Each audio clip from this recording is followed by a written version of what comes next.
এই যে ছাত্রদের কোটা অধিকার আন্দোলনকে কেন্দ্র করে সারা বাংলাদেশের মানুষ যখন দেখলো যে আসলেই বিএনপি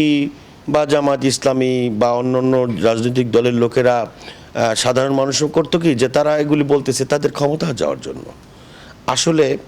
এই কোটা অধিকার কোটা সংস্কার আন্দোলনকে কেন্দ্র করে যখন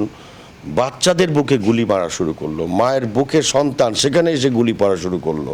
বাড়ির ছাদে মা হাঁটাহাঁটি করছে তার বুকে গুলি খেয়ে সে মা পর্যন্ত মাটিতে লুটিয়ে পড়লো, এইভাবে যখন নির্বিচারে মানুষ হত্যা করা শুরু হলো তখন আসলে সাধারণ মানুষ বুঝতে পেরেছে যে আসলে যেই দল কোনো নাগরিক দায়িত্ব পালনের কোনো দায় থাকে না যেই দলের প্রতি, স্যান্ডেলিনা সো রূপচর্চায় আভিজাত্য, যেই সরকার মানুষের ভোটের অধিকারে প্রতিষ্ঠিত না হয়, যেই সরকারের সঙ্গে জনগণের রায়ের কোনো সম্পর্ক না থাকে, সেই সরকার তার স্বার্থের জন্য তার ক্ষমতায় টিকে থাকার জন্য যে কোনো কিছু করতে পারে। মানুষ হত্যা করতে পারে, দেশের ব্যাংক লুটকারীদের সহায়তা করতে পারে, অর্থনৈতিক লুটপাটকারীদের সহায়তা করতে পারে, দেশকে বিক্রি করে দিতে পারে, ধ্বংস করে দিতে পারে। অতএব শেষের দিকে এসে কিন্তু ছাত্র জনতা সম্মিলিতভাবে এইভাবে ছাপিয়ে পড়েছে দেশকে রক্ষা করার জন্য, দেশের মানুষকে রক্ষা করার জন্য।